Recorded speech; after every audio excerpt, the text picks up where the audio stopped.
Om Shanti, Shanti, Shanti.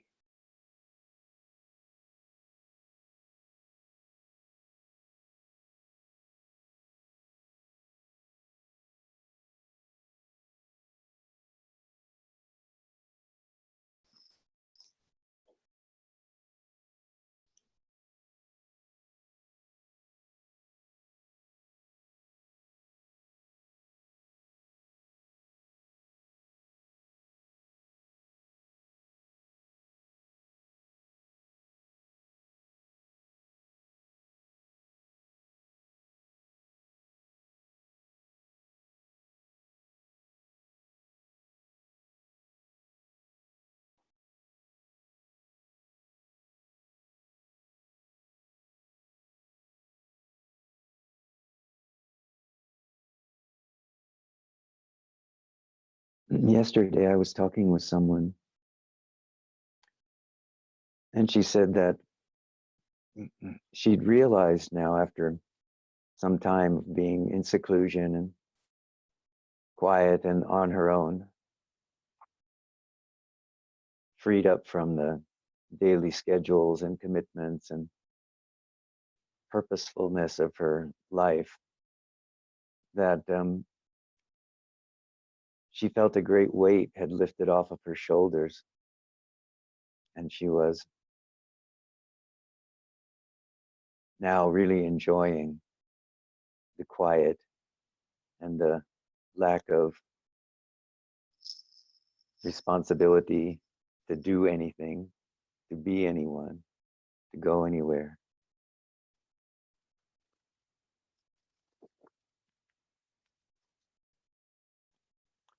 And she was aware of the freedom that she was able to experience now, even in the middle of what much of the world is referring to as a crisis. Some of you also may have had this kind of experience, that somehow this world retreat has freed up some of us to experience ourselves in a deeper way.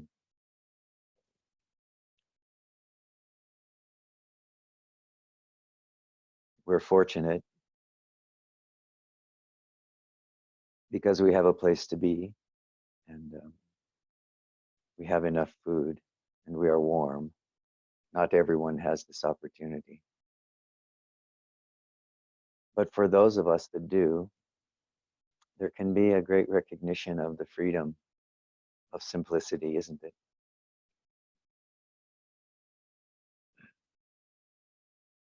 The world tends to push all of us toward complexity, toward doingness, toward schedules, places to be and things to do. And this creates a certain momentum in the mind, and soon this momentum becomes ours. Now I have to be somewhere, I have to do something. This is not the same, coming from the world, as the natural recognition that in the quiet simplicity of our own minds is rising the urge to sit quietly, to work in the garden quietly, to create art, to write.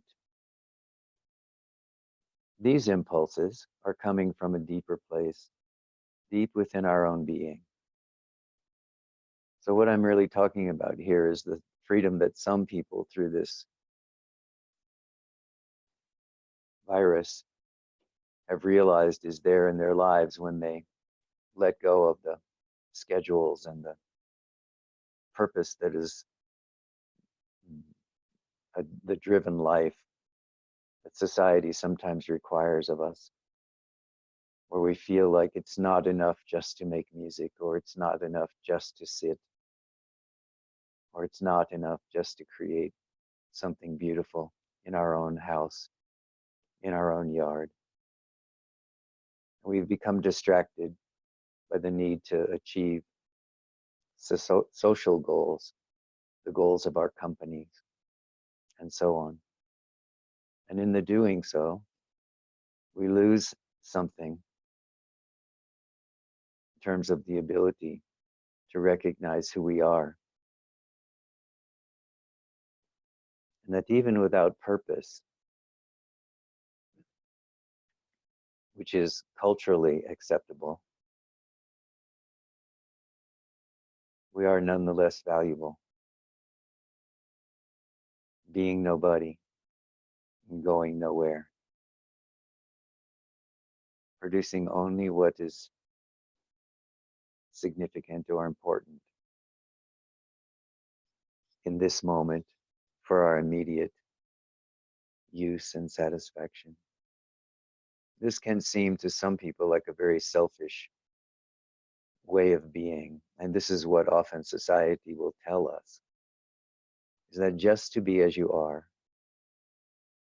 free, silent, aware, is not enough.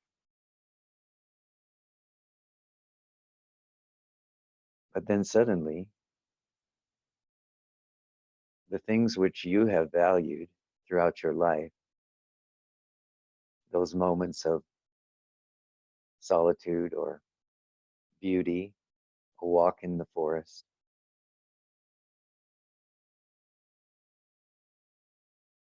become the only things which are acceptable to society. What a joy. Now you are free.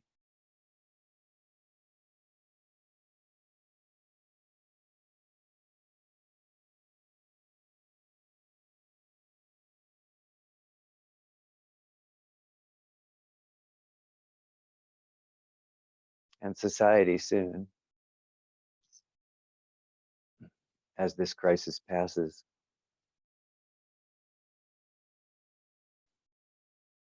will begin to tell us that we have to go back to ordering our lives according to the priorities of our societies and our cultures. But I caution you, notice the joy that comes from simple being. This opportunity that you've had now for 5 weeks and may have for another few weeks, this opportunity has come to show you something about who you are as being, consciousness, and bliss. So just take this time, what we have left of it, over the next few weeks, to go more deeply into the recognition of your own freedom to just be. And out of that, allow yourself to flower, to bloom. Give yourself the opportunity to really embrace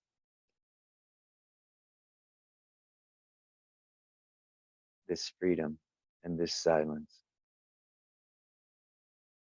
so that when you are ready and when the time comes, that we can all begin to pick up our outward lives again, in whatever way that will be.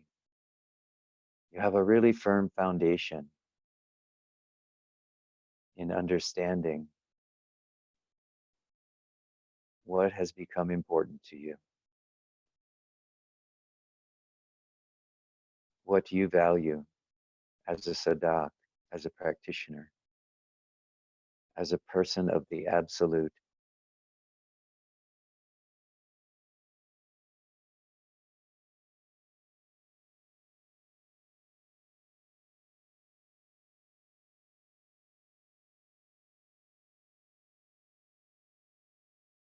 Give yourself permission to retain the most important things you've discovered about yourself.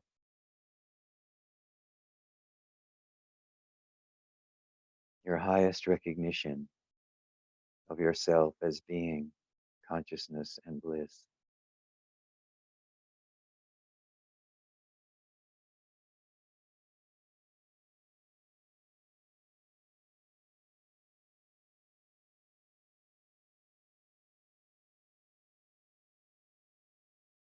Know yourself to be that which is aware,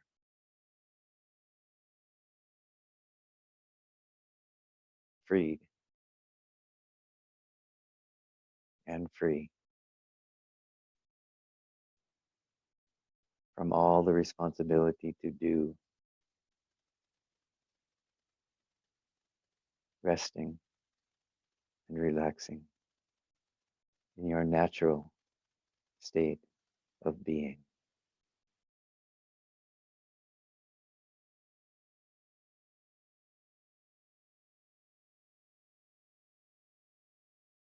Let everything flow from that.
It's very nice in some way to be able to see you all in sort of your natural surroundings for right now. It's interesting to be able to see and sit and experience your dogs and your cats and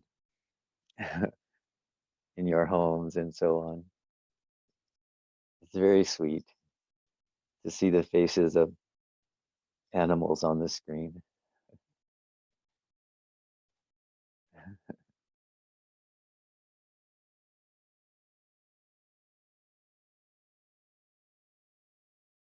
To see these very natural meditators sleeping at your feet and on your cushions and in your laps. This is quite nice.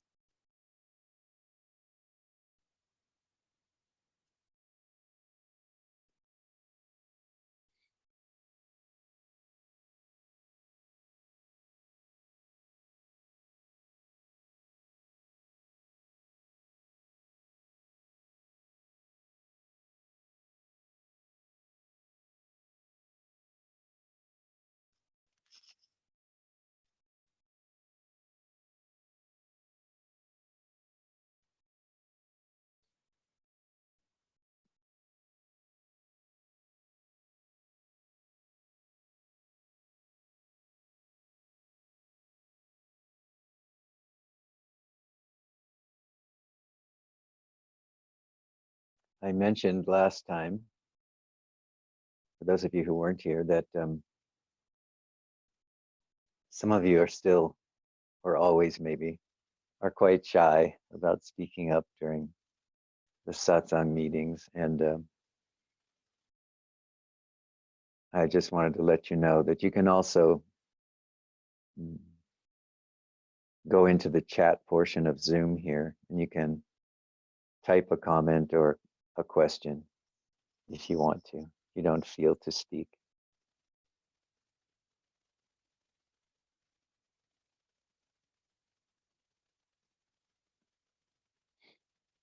And of course, you can always just keep quiet.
Rishi, can Yes, you hear me? yes. Um, so I'm wondering, the other day when we spoke, you talked a little bit about everything is mind. And I think you, correct me if I'm wrong, I think you mentioned something about it's a matter of whether we're operating from the deluded mind. And I can't remember whether you said authentic mind or another term. But my confusion is I thought that mind is a facet of consciousness. So I'm a little confused with everything is mind versus the difference between consciousness and mind.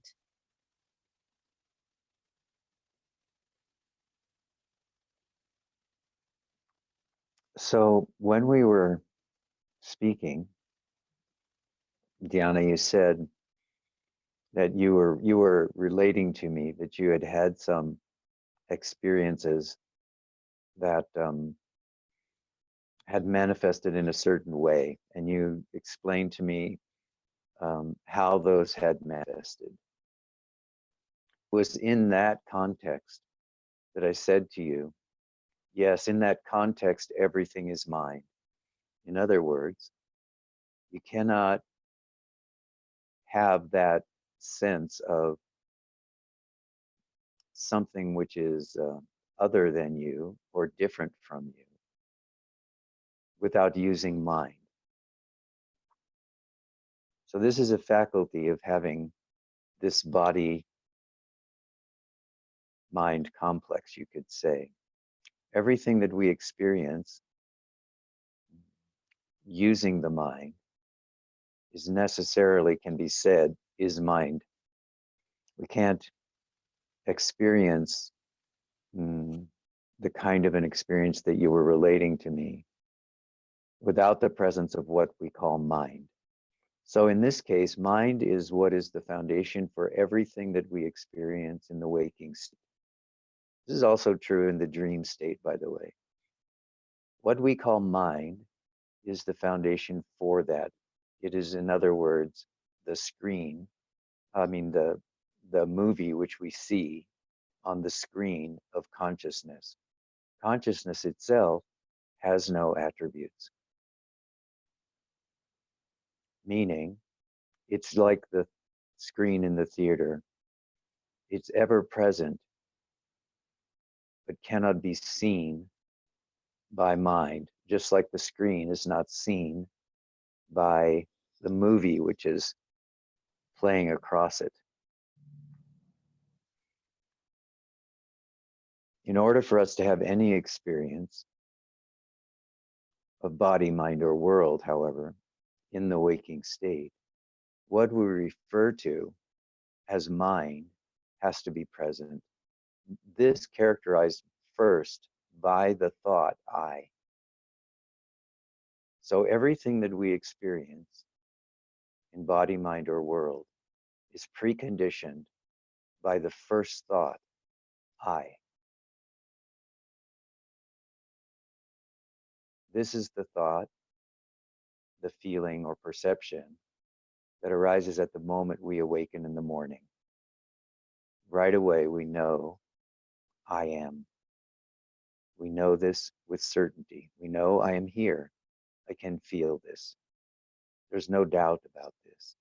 So, this I being present is the precondition for all the rest that manifests in body, mind, or world in the waking state. Consciousness itself is that which is there, but is like the eyeball. We can see all the objects in body, mind, and world using the eye, either the eye of internal seeing or the physical eye. But we cannot the eye itself. Unless we walk up to a mirror, then we can see the the eyeball reflected. But the rest of the time, we just take for granted the eyeball itself or the physical ability to see. We just take that for granted, and our attention is on the objects. Consciousness is the same way. Consciousness cannot be seen by body, mind, or world. It simply is. It is the light which illumines all that is seen by body, mind, and world, but cannot itself be seen. So this distinguishes from mind. So one can say that mind is attribute of consciousness, but that's not exactly accurate because consciousness is not something which has attributes. It's not a thing. It's an isness.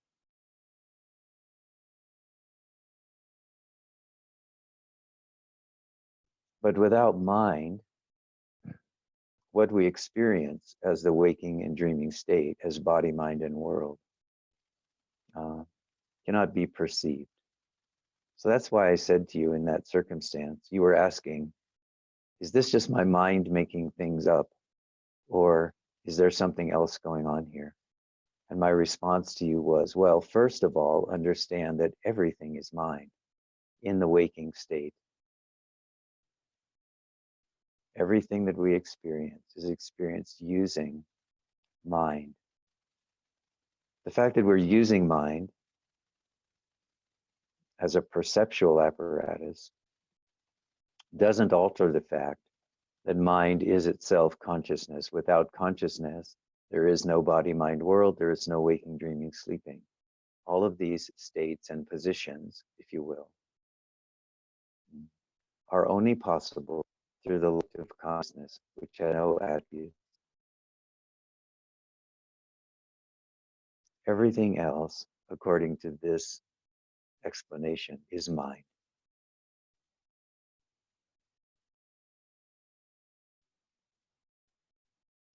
Thank you. Is that helpful? Yes, thank you. Okay, you're welcome.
So sometimes when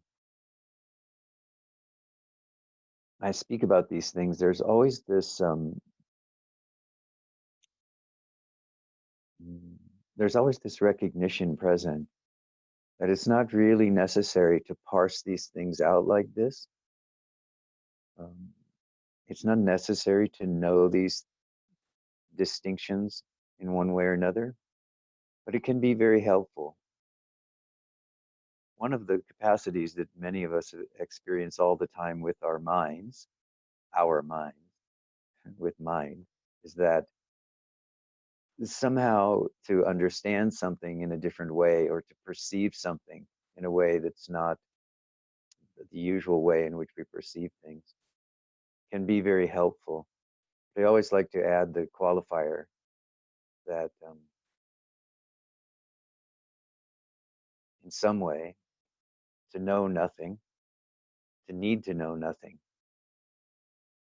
to lose the desire to know anything. This is one of the gateways to freedom. So while we talk about these things, And I enjoy talking about them, about how mind works, about the distinctions. It's also always important to remember that at some point, freedom lies on the other side of not knowing.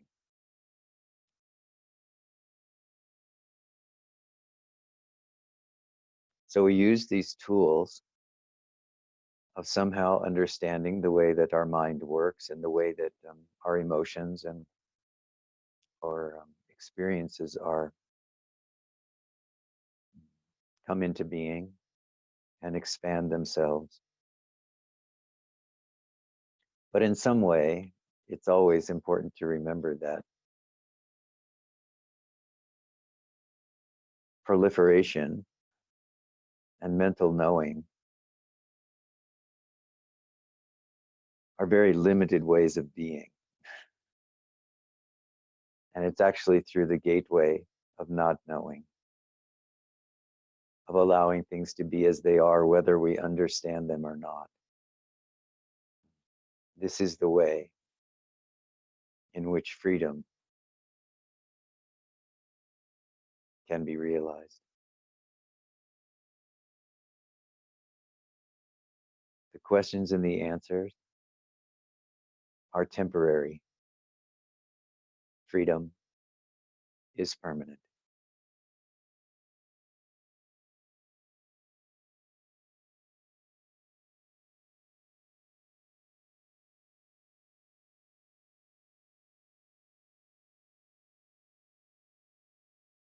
One of the things we can notice when we ask a question and somehow we come to a satisfactory answer is that it's not the answer which brings us joy. It's the silence which follows the answer, which has quieted the mind. This shows us the joy which was already present before the question arose.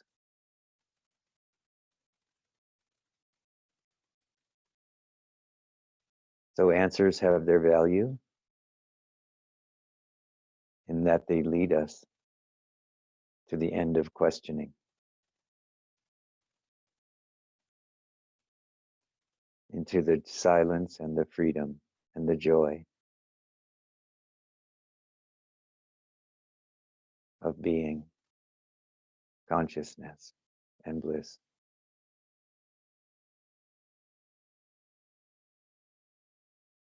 All of our questions are only to return us to the place which we already are.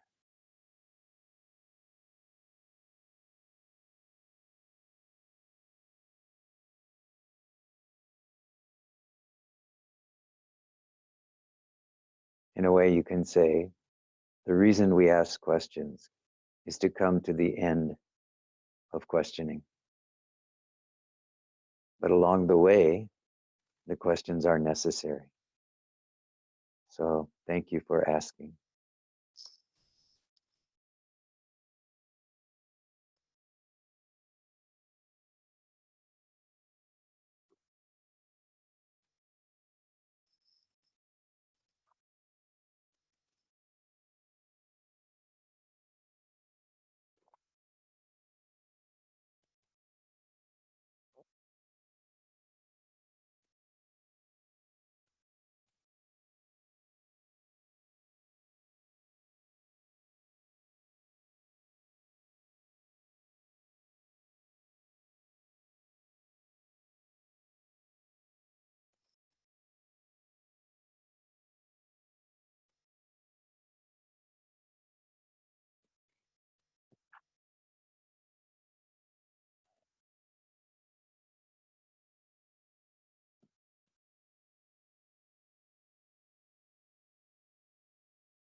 Om Shanti, Shanti, Shanti.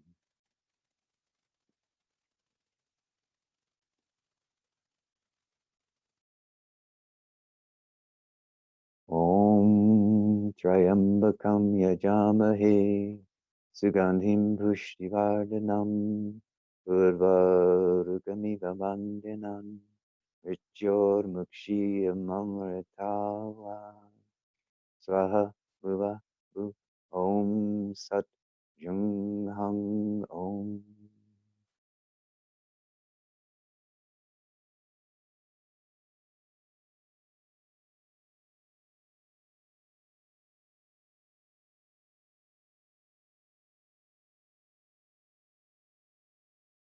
Namaste.